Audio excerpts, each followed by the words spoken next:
this, tremendous economic. Was from the Minister as Ibrahim and somewhere around 15. Saw firsthand exactly what the situation is when I visited before. What happens is that certainly stateless people are part of that. Indigenous people. Poverty is defined based on consumption or income in proportion to a certain quality of life or the minimal income level thought to be required to satisfy essential needs. When a group of people in a society earn too little to meet their basic needs, they are said to be in a state or situation of poverty. Poverty is defined as the lack of resources to meet basic human needs such as food, clean water, shelter, and clothes. However, in today's society, it may be expanded to encompass access to healthcare, education, and even transportation. Besides that, people also might experience several types of poverty besides only a lack of money. There are three types of poverty, namely absolute poverty, absolute hardcore poverty, and relative poverty. When a household's gross monthly income is insufficient to cover the basic necessities of life, including housing, food, healthcare, and education, it is said to be living in absolute poverty. Absolute hardcore poverty is defined as a situation in which a household's income is below the national average, in which the household's monthly gross earnings fell below half of the poverty line income. While relative poverty refers to a group of individuals whose income is less than the others, or those people who do not make enough money to sustain the level of life that is considered to be the standard of living in the society. In Malaysia, poverty is defined as the percentage of families with a gross monthly household income that is less than the specified poverty line income (PLI). The PLI varies throughout strata across Peninsular Malaysia, Sabah and Sarawak, with rural areas recording a lower PLI than urban areas. When the COVID-19 pandemic was analyzed, it was discovered that while the disease caused more households to fall into poverty, it has worsened existing socio-economic disparities within each group, especially on vulnerable households. Moving on to the issues of poverty. The first issue is inequality in education and opportunity. The distribution of academic resources, including but not limited to, is unequal to education. While opportunity inequality occurs when the members of a society do not have access to the same opportunity. Poor infrastructure and low-quality teachers, particularly in rural and isolated schools, are among the factors that contributing to educational inequality. Lack of opportunity for students with poor school achievement or for children from low-income families to pursue an education. According to Zurhair Rosli, which is a senior researcher at DM Analytics, the poorest Bumiputra-dominated states of Sabah, Kelantan, Sarawak, Kedah, and Terengganu have the highest rate of poverty. In addition, the epidemic has a disproportionately negative impact on each community's poorest resident, who frequently experience starvation and other related illness. As a result, depending on where they live and their socio-economic conditions, different households will experience different pandemic consequences. The second issue of poverty is lack of job opportunities. Job opportunities can cause a lot of problems for people since they have no other way to make a livelihood and may struggle to pay their bills, which can lead to poverty. For instance, Sabah is place of residence to 50% of the poorest citizens of the nation and has the highest unemployment rate at 9.1%. Due to the lack of a large government or private business company with headquarters there are very few jobs there. Most of the Sabah rural communities would participate in any economic activity regardless of compensations and working conditions in order to survive and take care of their fundamental requirements. As a result, youth unemployment has been rising quickly compared to youth in urban. Youth in rural areas face challenges such as less work options, financial disparities, and difficulty hiring women. The last issues for poverty is lack of infrastructure. The manufacturing chain is affected when these infrastructures are not functioning properly. This involvement slows down the development, which results in economic deficit and lower than average living standard. Due to the fact that Malaysia is a developed nation, as stated by Yusof in 2011, the government has been launched numerous initiatives to enhance the quality of life for all citizens, whether they reside in urban or rural areas.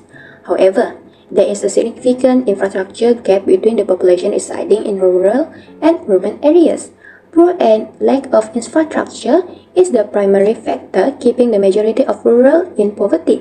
Compared to rural areas, which are typically hindered by limited unsafe factory infrastructure amenities, urban areas are frequently synonymous with the decent facilities or basic infrastructures, along with varied democratic traits like social feature infrastructure or basic amenities.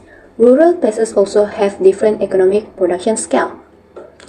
The fundamental factors determining a community well-being, especially in rural areas, that are basic infrastructure component like road, a clean water, and also a communication as stated by Yusuf Talib and Pond in 2011. Hello, my name is Elisha Melissa Boniface. I will present about the implication of poverty. There are 5 implications such as economic crisis, social impact, migration, high cost of living, and pollution of the environment. The first implication is economic crisis. The economic crisis could lead to a significant increase in government spending.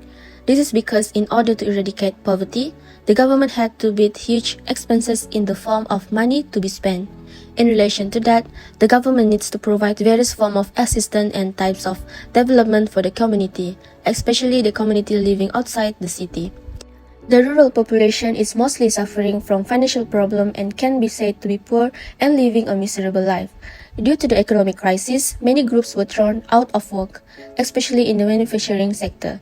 This causes them to live a miserable life because they have to support a large number of family members. In addition, this increase in inflation can also be identified as having an impact on the poor, especially those living in urban areas who suffers because essential items such as food and other items of daily use are sold at a very expensive prices. With that, this economic problem has to be borne by the government to remove the cost of the development activities to be disrupted because the money spent has to cover the cost of poverty eradication in the area. Based on the social impact, it can be identified that the poor children in the city will drop out from getting educational opportunities. At a young age, most of them had to drop out of school because they had to help their families financially. Thus, they had to work to increase their income and at the same time help their parents. In relation to that, because they have a low level of education, it makes it difficult for them to get a high income offer even though the salary given is not equivalent to the workforce offered to them. As such, it causes them to tend to engage in criminal activities such as theft and robbery in the city because they are desperate to continue their life.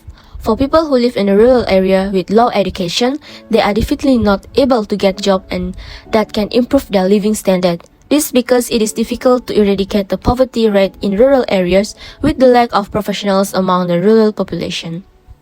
The third implication is migration. Poverty is a more widespread phenomenon in rural area of Malaysia. However, as in other developing countries, there is a tendency towards urban poverty. A municipality or city can be defined as a concentration of people living in a large area and having various infrastructure facilities that are more complete than other areas. The urban poor include migrants from the countryside, foreigners looking for work, those working in the informal sector, and the unemployed. They are usually affected by job insecurity, pollution, violence, crime, and a lack of social network. This term is increasing due to pollution growth.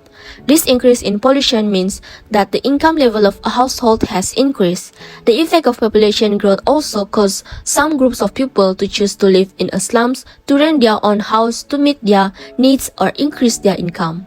This is because the city may offer more job opportunities than the original place. The high pollution growth in this urban area, however, has a relatively small capacity to accommodate by the supply of formal job in urban areas, causing the excess of people who cannot find this job to work with the little effort in the informal sector, total income compared to the increase in living standard that is becoming increasingly burdensome. The fourth implication is high cost of living. The low-income group compared to the high cost of living make it difficult for urban citizens to fully meet their basic needs, including food and drink, clothing, and shelter. This causes the living standard of urban residents to suffer and urban poverty to increase, causing them to willing to rent houses and choose to live in the cheaper slums. Although most of the residents' income is not classified as low income, however, his income is not proportional to his expenses. This is because the cost of living in the city is high and expensive. The cost of living in the city is greatly influenced by various aspects, especially inflation. After the impact of the devaluation of the ringgit and the current increase in the price of goods and services, it can be assumed that the figures presented do not reflect the true reality of poverty faced by the community. Listed non-food basic goods such as clothing, rent, oil, electricity, and basic services such as transport and communication, and others. Even if this is the case, it is clear that it is unreasonable to use the value of 1,000 ringgit, 169 ringgit as a dividing line to differentiate between the able-bodied and the unable-bodied. This amount is determined by the poverty line income, PLI, which is adequate for a household to satisfy its basic need in terms of food and other necessities that allow each member to develop in the community's job. Last but not least, environmental pollution is also one of the implications of poverty. This is closely related to the poor who are in need, or more specifically, the people who live in slums. Environmental pollution will occur when there is a lack of public facilities provided in their area, such as trash, cans, public toilet, and others. Furthermore, their cramped and uncomfortable living conditions cause them to live in a primitive way, due to the fact that the majority of their group has a low of level education. They are less able to think rationally and can cause environmental pollution. For example, they throw garbage everywhere, such as in the river or in the surrounding area, which can affect other users. In addition, they also do not take care of their health, such as by not bathing or maintaining personal hygiene. This makes it easy for them to get infected by the diseases, and thus, they cannot get treatment immediately due to the financial problem. I am Nuruzaratul Ain Bemont, and the next discussion for this presentation is the suggestions and recommendation to overcome the issue of poverty. First of all, the first suggestion is to eradicate corruption between the authorities. According to the Corruption Perceptions Index, CPI, Malaysia is at the rank of 62 per 180 countries listed in the corruption ranking. Even though the score has changed decreasingly from 51 to 48% since 2020, however, we still can see the significant impact of corruption in our country today. Whereas it affects our economy and the citizens are the ones who suffered the most. Corruptions lead to income inequality and poverty through slow economic growth, the increasing tax systems, and many more. Government should be accountable and transparent, especially relating to public procurement. The government and the Malaysian Anti-Corruption Commission, MACC, have to strengthen the laws to avoid corruption happens again and to give the right punishment to those who commit corruptions, especially in the public sector. By eradicating corruption in our country, it can lower income inequality and poverty. Secondly, is by increasing the minimum wage. The government has operated the Malaysian minimum wage order 2020 by increasing the minimum wage of employees to 1,500 starting 1 May this year. This is a good method to help in reducing poverty. However, according to the poverty line, wages above 2,208 is still considered under poverty. There is an obvious gap in the income rate between the B40, M40 and T20. Indeed, there is a high percentage of poverty in our country. Therefore, increasing wages can lift families' income above poverty. In fact, it will boost our economy as well. Raising the income wage can increase the consumer spending, where people tend to spend more when they have money. Thus, it will increase the GDP of our country. Apart from it, increasing the minimum wage also can increase demand for goods and services, job growth, and productivity. Besides, increases in wages can act as a motivator for the employees and, most importantly, reduce turnover among them. Next is to educate and upgrade the level of education. As Nelson Mandela once said, education is the most powerful weapon that we can use to change the world. It is exactly how important education towards everyone, especially poor children. In terms of education quality itself, there is a significant difference between rural and urban areas. Government and NGOs have to play an important role to ensure that everyone gets equal opportunities and facilities in education. Education can help the students to be skilled and build up positive change in their attitudes toward poverty. Better education is the key to growing out of the circle of poverty. Government and NGOs have to maintain their efforts to help the poor to get a better life through better education. For example, providing scholarships and building up more schools and facilities to ease everyone to have access to education. In addition, another recommendation to overcome the issue of poverty is by providing more employment opportunities in Malaysia, where according to the trend now, the youths are most likely to choose work outside the country rather than in Malaysia. It is because of the limited career opportunities and difficulty in earning proper life. Among the countries that accepts workers from Malaysia is Singapore, Australia, the United States, and the United Kingdom. Research shows that it reduces Malaysia's GDP growth by 2%. In fact, the salary that was offered there is much higher than in Malaysia. Government should prioritize its own citizens and not depending on outside manpower, as we have our own potential employees that can fill in the jobs. Another factor is that the issue of using cables is famous in Malaysia. It makes people more difficult to get jobs in the country. Government should ensure that everyone should be treated fairly and get the same opportunity without any bias from the employer. Last but not least is to focus on rural development, where according to the National Statistics Department, it is stated that Sabah recorded the highest poverty rate at 19.5%, which involved 99,869 households based on the 2019 poverty line income, where Tongot, Pitas, Kota Marudu, Beluran, and Telupit were identified as the 5 poorest districts in Sabah. The fact is most of the villages are still not fully exposed to development, especially those who live in a remote area in Sabah. They lack infrastructure and technology there. Most of them still depend on traditional work such as farming and gardening. They also do not have the access to such tar roads and internet, which make them difficult to engage with outside areas.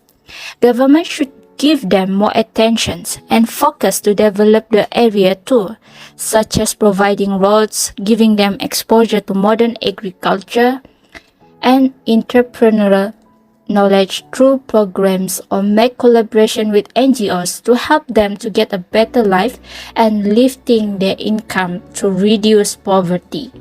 In conclusion, poverty has been a serious issue in Malaysia, especially during the COVID-19 pandemic, which has had a major economic impact on Malaysia. Hence, the effort to raise awareness and tackle poverty in their country is very crucial.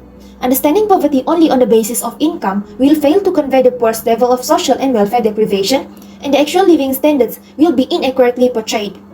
Eradicating poverty strategies must incorporate critical social components such as education and healthcare, and must be tailored to address the needs of diverse populations in the urban and rural areas. To break the cycle of intergenerational poverty, programs and policies must be sustainable, and an exit strategy is required. Freedom from poverty should be a fundamental human right, as every Malaysian should have a good and dignified standard of living. Moreover, during times of economic prosperity, income inequality can no longer be disregarded and put in the background of policy making. Thus, poverty in Malaysia needs to be tackled holistically and not only based on financial resources for a more successful policy outcome.